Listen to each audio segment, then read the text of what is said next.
All right, re-rolling. Freedom Phil, like, subscribe. Let's get into it. And what's the topic today? If you simply understand the mechanics of the strategy that the Democrats employ, you understand why they are so fervent to keep as many illegal immigrants as possible. Because theirs is not a party that propagates its future. They have to literally parasite off of everyone else around them to keep it going. They're constantly dying. I'll explain. Freedom Phil, like, subscribe. Let's get into it. And as always, this is in the channel for children. I'm not saying if children can't watch, but I am saying I am not your father. I'm not your nanny. You know, basically, if you're farming out your parental duties to a screen, you're a shitty parent. And there's a lot of people that follow my channel that are basically robots and retards. So if you happen to act like a spurg in my chat, or, you know, just frankly, you're rude, which I don't mind some jokes and whatnot. I could roll with it. But at some point, some people are just showing up because they have nothing to do. And they're just like being a fucking jackass. I'll either time you out, which is funny because then they steam, or I'll just block you. But if you're actually an intelligent person, I appreciate your company. And there's a reason I turn it on to subscribers only, because frankly, I don't need to hear from a bunch of fucking robots and retards. Let's get into it. I'm going to give you the overall strategy in the simple terms. If you want to understand why the Democrats fight so hard for, the illegal vote, and I've said this before, but I thought I'd just make a quick video. It's to understand that the Democrats for ages have slowly been dying. No, a lot of people don't think of it that way. They think, oh, well, they have the black vote. They have, like, the brown vote, like Latino or whatnot. When in truth, here's the reality. They're always losing voters. They're losing demographics. It could be argued that sometimes the Republicans lose demographics, but the demographics of the Republicans are more likely to replace itself. You see, a lot of people, it's easy to be a Democrat when you're young because you're like, well, the world's unfair, and you've heard this propaganda basically forced onto you from the public school system of, these evil corporations and all these things. And I'm not saying yay corporations, but I am saying the message they give you isn't that of entrepreneurs building a wonderful society. It's a message of basically, well, let's be honest, these people screwing you over. When in fact, if you look at most people, the reason most people are poor is because of a lack of strategy and poor decision making. Like, for instance, you have a kid before you can afford to feed yourself. That's probably one of the biggest forms of poverty. Now, Republicans generally go for a more long-term thinking strategy to life. Like, hey, have your act together, make a good plan, get us an education, and therefore then have children after you basically have your life set up. The Democrats generally make excuses for bad decisions. And if you want proof of that, look at the welfare system. Look at the homelessness problem. And the thing about it is that the Democrats have absolutely no interest in fixing the problems they claim to care about. Anybody that understands this can see it plain as day.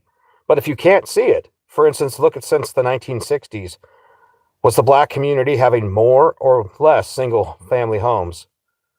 Single-mother homes. Were there more before the welfare expansion or less? Well, it seems like today there's far more. In fact, ironically, if you go back in time, you could see that the black community had less single-mother households than the white community under segregation. Now, segregation, for all its ills, was a problem, but it actually forced people to fight and work among their own communities. When you don't think there's anybody coming to save you, and you're on an island full of only the people around you, you work with the people you have. No different than if you lived in a frontier area or, say, an Alaskan area. It's important to take care of your own.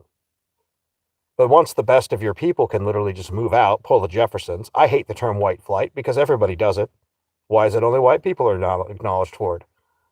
Everybody does it. Then the people that are left behind are left in ever worsening situations. Now, since the 60s, have the things got better in Section 8 housing? If anything, it's only gotten better because of more abortion. But the irony, when you get down to it, if you go back in time, is that basically the Democrats realized in the long term, Industrialization and technical, like the skills and technology were getting better and better every generation, that they could read the writing on the wall that the solid union vote would eventually fail. This would be a generational thing. So once the unions began to fail, who could they replace it with? Well, we have racial grievance politics. But racial grievance politics also has a shelf life. That shelf life, well, to be honest, dies when the people that feel aggrieved, and by the way, just a little history note, before the 60s welfare expansions, most black people voted Republican. They call it the 60s switch, but it wasn't a switch. See, the Democrats simply realized all they had to do is give breadcrumbs to people. By giving breadcrumbs, giving something, you could guarantee that vote. But that only lasts so long, generationally. And so over the course of time, they're seeing the black vote, for instance, is now saying, I'm not necessarily voting Republican, but I'm not guaranteeing to vote Democrat. So where does this come into immigration? Well, much like in the same situation, one might ask, why the racial grievance politics? Why the love of Islam? I mean, if you're LGBT on one side, why do you love the Islam on the other? It doesn't make sense. These are two conflicting forces. But if you get enough small groups together, you have a large force, potentially. Even if these forces actually can't stand each other, in all reality. I mean, one group would gladly throw the other group off the top of buildings.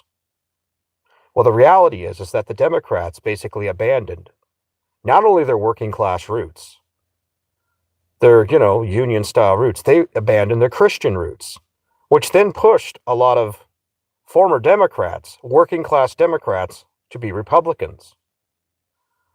A lot of people who actually are family raising people, for instance. You want to have 2 kids in a house, or maybe 3 kids, 4 kids. Does the Democrat Party really seem like a party that wants you to have children? Where they're constantly talking about, like, don't get me wrong, women, do what you want, but let's be honest.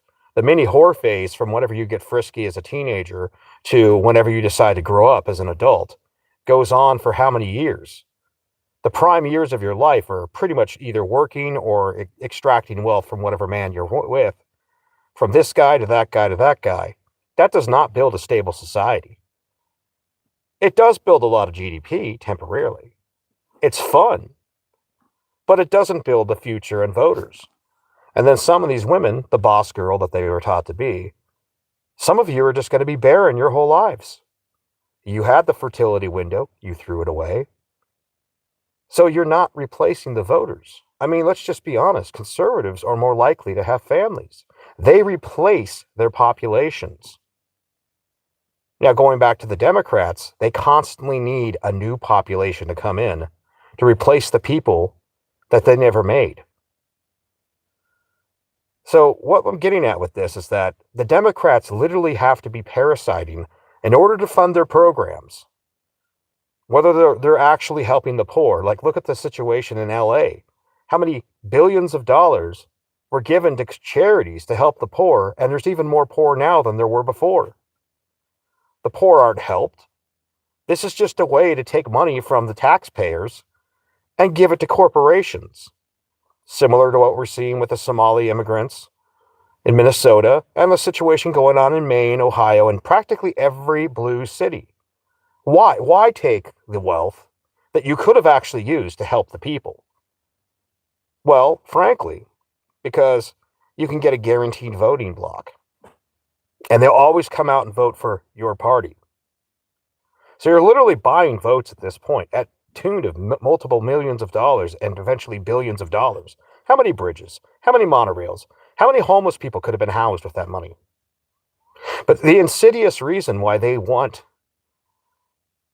more foreign people, immigrants, they want immigrants over the current Democrat voters is, much like you see with the black community, long-term, people that have grown up in poverty, and Adam Carolla might be a great example of this as well. People who actually grew up in poverty know the game.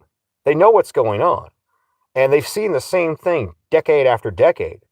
Now, this may, for the people that are actually truly on the dole, like someone that's getting a crazy check, some guy faking crazy and getting a check for it, or some woman getting Section 8 for her children, and all the bennies along the way, they're going to consistently vote Democrat. But what about the individuals who elevate themselves out of poverty? When they start running their own business, they start having their own, their own piece of the pie. And they realize, hey, I had to work really hard to get my piece of something. They start thinking a little different. When they start looking at the fact that, for instance, it's regularly said by the black community, since the 60s, and we're talking, what is it, about 60 years now? 60 years, over 60 years. What have you really made better that we didn't have on our own, that we didn't do better on our own? Voices like Thomas Sowell are finally, the seeds he planted are finally starting to bloom. More black men are becoming conscious of their situation. And they're not just giving their vote to one party. They're not giving it to the Republicans freely, but they're not giving it freely to the Democrats. They're now demanding something for their vote. And this is where we come back to the Democrat policy of being a parasite party. The Democrats have no intentions of doing any more than as little as absolutely possible for the black community or any other community they claim to care about. They realize that if we actually improve things, you will probably become a Republican. If you actually become self-sufficient, you will probably vote to keep more of your money in your pocket from your family. That's logical. So that's why they constantly have to bring in a new group of fresh illegals or migrants, legal or not. And then they want those people to know, guess who allowed you to live here? Guess who's fighting to keep you here? But they don't want most of these illegals to become legal. They want their kids. This is why they love anchor babies. Because it's a real heart-wrenching thing to see a family member taken back to the home country, right? Which that then makes a militant voter for the Democrats.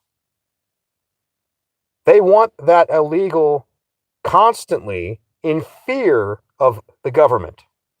Also, that's good for business because that illegal doesn't have the same rights that you and me have. So while they slowly erase the black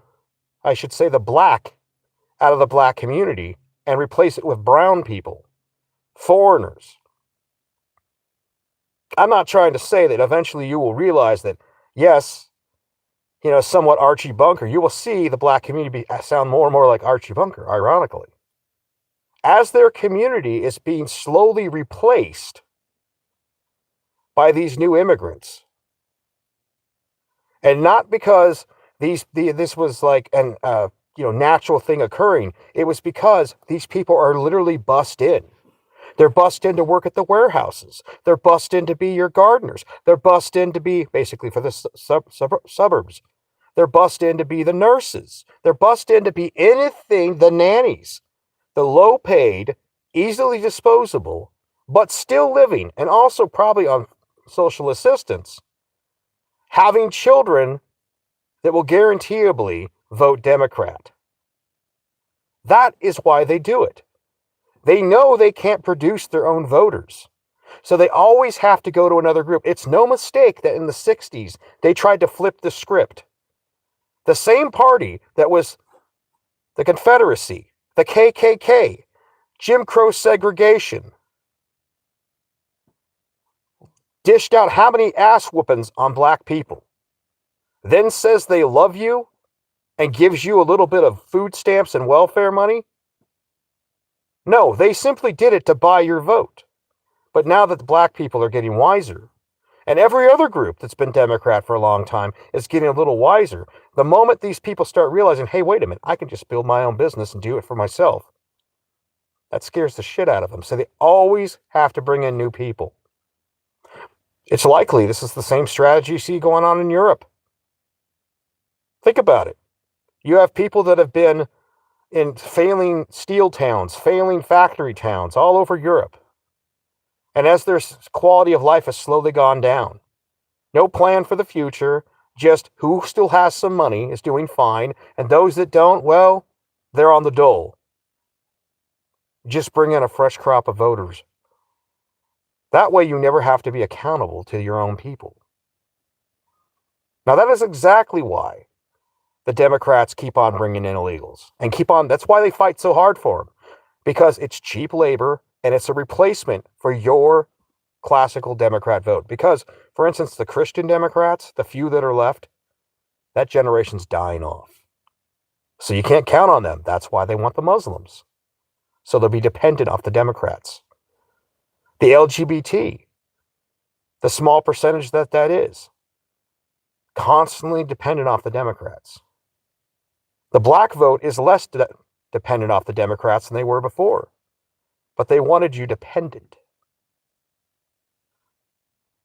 The more powerful you become, the more self-sufficient, the more prosperous you become, the less you need other people to take care of you.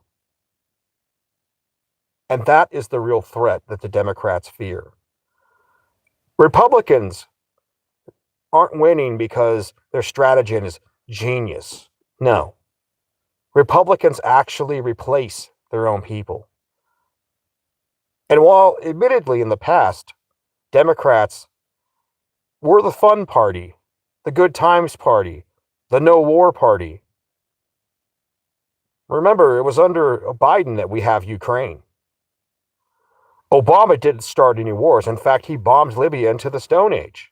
He literally brought open-air slave markets. It was under Democrat leadership that we saw everybody's got to go to college, to where we now have a student loan crisis. People with so-called education, but no real job. How many of these Democrats definitely want H-1Bs to replace you, the worker that actually has to pay a living wage, needs a living wage to feed your family?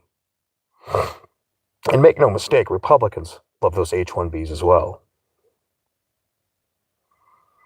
But at the end of the day, the reason they need to constantly bring in more people is because the Democrats have been a dying party since the 60s. And they constantly have to replace voters with someone they're buying off. Someone that they hope that by buying off this current generation with your money, your taxpayer dollars, whether you're Democrat, Republican, Independent, or whatever, that hopefully the next generation will be a fervent Democrat, not realizing that it's in their best interest to keep you right where you're at in perpetuity. That's my thoughts. Freedom Phil, like, subscribe. Take it easy.